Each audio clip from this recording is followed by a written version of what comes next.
This is a Disneyland original little long-playing record, and I am your story reader. I am going to begin now to read the story of 20,000 Leagues Under the Sea.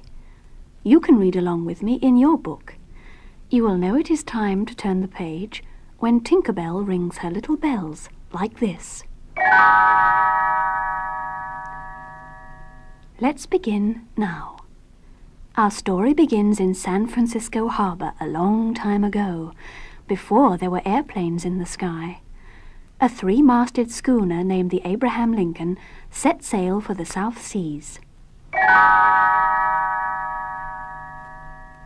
There were 3 passengers aboard: Professor Aronnax, his nephew Conseil, and Ned Land, who knew a great deal about harpoons and whaling.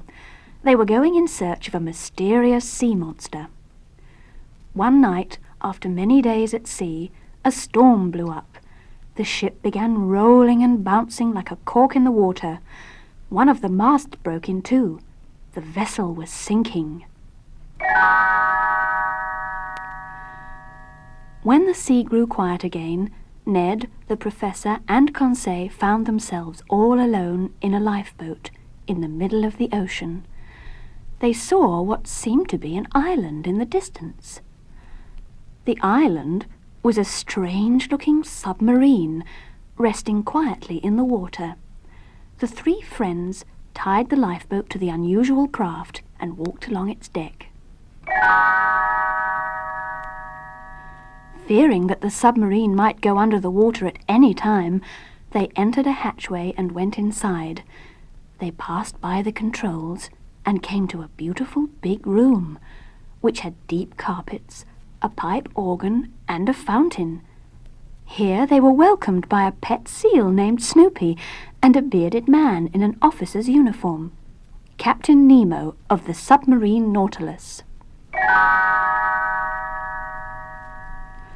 The captain invited them to dinner.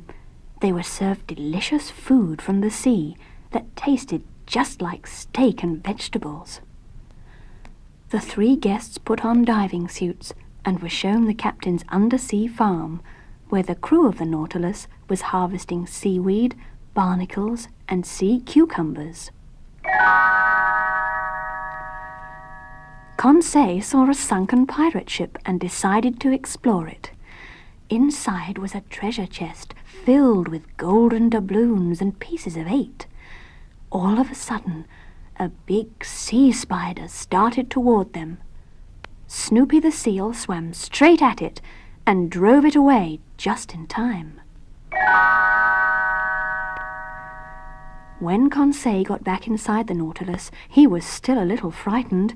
He wanted to go home, but Captain Nemo did not want anyone to leave the submarine. He even locked them inside a cabin while he stopped at a tropical island.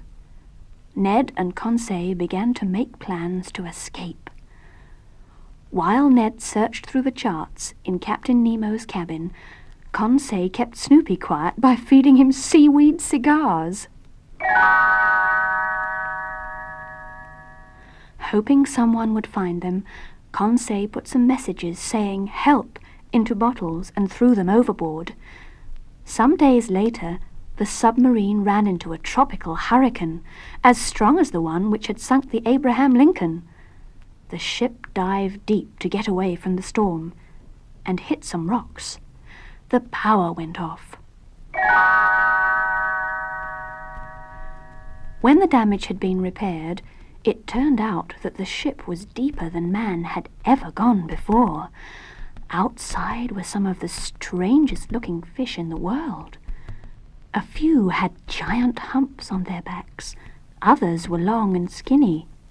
A lanternfish supplied its own light.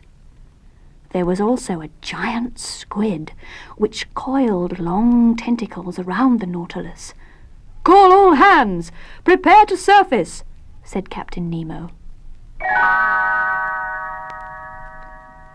The captain and his men went above decks to fight the squid. The captain took a harpoon and threw it, but missed. The squid knocked 2 men into the water. It wrapped a huge tentacle around the captain till he could not move. The others could not free him. He was being dragged closer and closer to the squid's mouth. Then Ned came to the rescue. He took a harpoon from one of the crew, threw it, and made a direct hit. The squid let go of the submarine and fell into the water. Ned dived in and freed the captain from the big tentacle. Captain Nemo was grateful to Ned for saving his life and decided to let all 3 travelers return home. He even let Snoopy go along because Conseil liked him so much. They all thanked the captain. Then they set sail in one of the submarine's small boats. A search craft spotted them, and they were rescued. Perhaps someone had found one of Conseil's bottles with a message inside. Whatever the case, Ned, Conseil, Professor Aronnax, and Snoopy were home quite soon from their great adventure.